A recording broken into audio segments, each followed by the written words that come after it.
On December 22nd, 1961, Bill and Maggie Lors welcomed their first child, and they named her Mary Christine. Her father was the firstborn of Hub and Winnie Lors, and she was now a part of the iconic Lors Carnival family that later included siblings Jean, John, and Lorelei. Mary Chris's maternal grandparents, Frank and Magdalena Shearer, survived World War II and immigrated to America via Ellis Island. The Shearer family settled in Wisconsin. Years later, Bill met Maggie in Milwaukee. They married in January of 1961, and the family tree grew to include Lisa and Annie. Bill Lors had a career as a sales executive for a sportswear company. His position required moves around the country, but when summer vacation arrived, the family enjoyed visiting the family carnival, and the girls truly loved it. After 5 years in California, Bill and Maggie decided to pack up and join their family at Lors Ideal Rides. So they moved to Hollywood, Florida, and started a new career as carnival game operators. Chris was assigned to the duck pond, where Bill could make sure no boys talked to her. Mary Chris did not love the duck pond gig, and may have gotten caught by a committee member hiding duck number 99, the biggest prize winner, per her father's orders. The carnival route was focused in the St. Louis area, and eventually Bill and Maggie moved their family to St. Louis so the family could be together when the children were in school. In 1980, Bill and Maggie had the opportunity to pursue their dream of buying a McDonald's franchise in Kansas City. They later added 2 additional franchises in Florida. Mary Chris was committed to her career with her parents at McDonald's. She completed intense training and received her diploma from Hamburger University. Her years at McDonald's taught her all the skills to run a restaurant, including air conditioning repair. Just call 1-800-MARY-CHRIS. Her plans of being a McDonald's magnate came to an abrupt end in 1991 when her Aunt Lorelei called and said, "I want to introduce you to someone." That someone was David H. Smith, the oldest son of Duke Smith of Allied Insurance. David had been asking if there might be any Lors girls to meet, and Lorelei said yes. Lorelei and maybe some other matchmakers arranged for a family dinner that included David during the Gibtown extravaganza. Well, that was it. Mary Chris and David were engaged on July 4th, 1991, under the fireworks in downtown St. Petersburg. The proposal was even on radio, and why not? They married on March 28, 1992. With her characteristic enthusiasm and irreproachable work ethic, Mary Chris turned her attention to all things Allied, Allied Specialty, THE, reinsurance, and Tropic Capital. Mary Chris and David traveled extensively for business and pleasure, and most of the time these two were one in the same. She thrived because she knew this life and loved it. She came from it. She easily absorbed knowledge about the Allied businesses because she loved the work. Little did she know this would prepare the future for her sons Connor and Daniel. Those boys were David's world. They did everything together, often going on the road to see clients and attending conventions. But David's favorite activity was taking the family to Bucks, Lightning, and Rays games.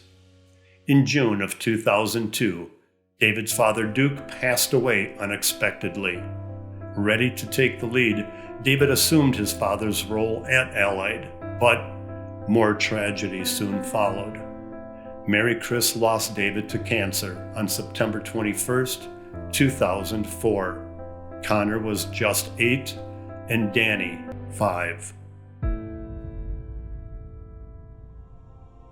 Because of Mary Chris's passion for the industry and her life experiences, she was able to take on a presidential role at Allied, including major commitments to the OABA through scholarships, donations, and sponsorships. And she was honored to do this. Mary Chris got it.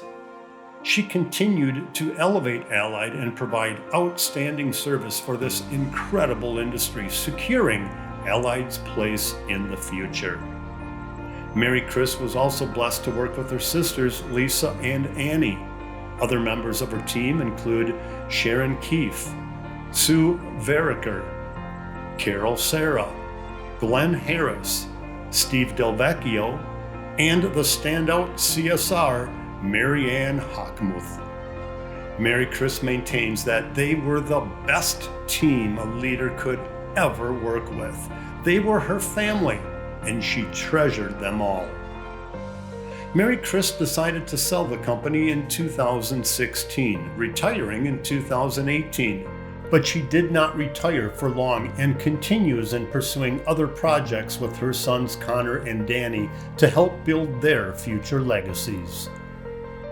Mary Chris was active in many organizations. In 2014, she was the recipient of the Showperson of the Year by the Northwestern Showmen's Club, their highest honor. Following in the footsteps of her grandmother Winnie Lures, Aunt Jean Claire, and Aunt Lorelei Schoendienst, she was named president of the Ladies Auxiliary of the Showmen's League of America. Mary Chris was president of the St. Louis chapter of the Showmen's League. She was preceded in this position by her grandfather Hub Lures, her husband David Smith, Uncle Andy Schoendienst, Aunt Lorelei Schoendienst, and Aunt Jean Claire. During the pandemic year, she was the president of the Showmen's League of America. In this position, she was preceded by her grandfather Hub Lures, Uncle Andy Schoendienst, and Aunt Jean Claire. What an awesome family industry and legacy. Mary Chris also served on the board of the OABA for 10 years. She proudly started the David H. Smith Scholarship Award, which has enabled many young industry students to further their education. Mary Chris has made many valued friendships in this wonderful, magical industry, which she cherishes to the core. What do I say about my dear friend Mary Chris? I think Mary Chris is one of the most generous people I've ever met in my life. She's so giving. She's a woman that people should look up to and try to model after. Congratulations, Mary Chris, on another wonderful achievement in the carnival industry. Now that that chapter of your life is over, I'd like to introduce you to your new semi behind me, an automatic Peterbilt for you to go get your new house trailer next month. After that, you can go get the new multi-trailer ride you and I bought in Jersey. And don't you worry, Papa's original bunkhouse is being rebuilt just for Lisa and Annie so they can come with too. Congratulations on winning the Mary Chris Smith Lifetime Achievement Award. Here's to you. What? The award isn't named after her? Huh. Really? Seems like a flaw. Anyways, Mary Chris, you are an inspiration to us all. Congratulations on being inducted into the Hall of Fame. Love you. I'm so proud of you, Mary Chris, for this honor. You're so deserving. You're a dear, dear friend. I love you very much, and I'm just so proud to call you friend and very honored. I love you. I love you. I couldn't imagine life without you as my cousin and one of my best friends. Congratulations. Mary Chris joins her grandfather Hub Lures and Aunt Jean Claire as the third generation OABA Hall of Fame member. It must also be said that she loves, admires, and looks up to OABA past chair and uncle Andy Schoendienst. Tonight, Mary Chris Smith is inducted into the Outdoor Amusement Business Association Hall of Fame.